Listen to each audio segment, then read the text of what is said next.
This is China. This is the United States. This is China. This is the United States. In 1985, Xi Jinping, then a county-level official, visited the United States for the first time. This month, he will embark on his first state visit to the U.S.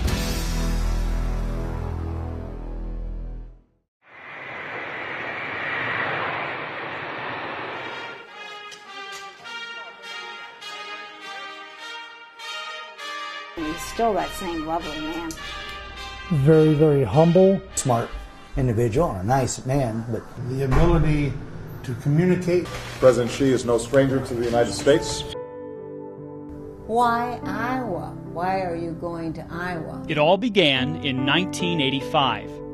Xi Jinping, then a county-level official, visited the United States for the first time to study the country's farm practices. During my first visit to Muscatine, I stayed with a local family for 2 nights.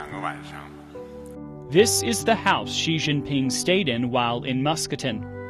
Every morning, Eleanor Dvorak made breakfast for Xi before he went off on a day of field trips, and they communicated the old-fashioned way. What I did, coffee or tea? Eleanor said that by the end of the day, he looked exhausted. So, I offered him some tea or something, and then he had to go to his room and make notes about what they saw to bring that information back to China. From Muscatine, a lasting friendship began. Xi Jinping visited the United States 3 times in the 1990s and 2000s, and his connections with the American people ran deeper.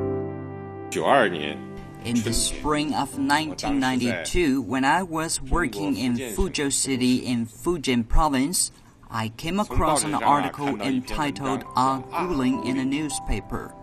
The article told the story of an American named Milton Gardner, whose family lived in the town of Guling near Fuzhou from 1901 to 1911. It was here that Gardner spent his childhood. After returning to the U.S., Gardner longed to one day return to Guling. But he never made it back in his lifetime. After reading the article, Xi Jinping arranged for Mrs. Gardner to visit Guling to help fulfill her husband's wish. There she met 9 of Milton's childhood friends, all in their 90s, and listened to them reminiscing about the past.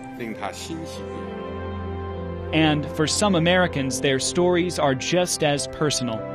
In 2012, Xi Jinping, then Vice President of China, visited Muscatine for a reunion with some old friends. He was saying on the stairs, he said, I've just been in Washington, D.C., and President Obama said, why Iowa? Why are you going to Iowa? And he had his hand gestured up there, looking at the old friends, and he said, you are why.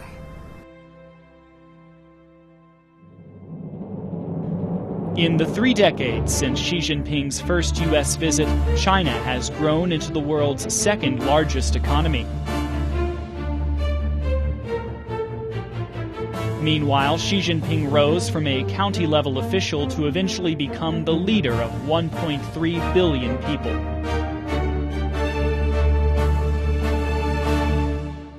And meeting ordinary and not-so-ordinary folks has become a quintessential part of Xi Jinping's visits to the U.S. He's a very amazing person. When you can see him, you can see the presence that he has, and very professional, very, very humble. Over 30 years, Xi Jinping's time in the United States has expanded from the cornfields of Iowa to the Annenberg retreats at Sunnylands in California. President Xi is no stranger to the United States. After receiving Obama in China last year, Xi Jinping will visit the United States in September. America is always pleased when a Chinese president visits. It'd be great if he could come to Los Angeles. I would love a chance to talk with him. China-U.S. friendship and cooperation accords with the general trend and popular will. It is a force that cannot be stopped or reversed.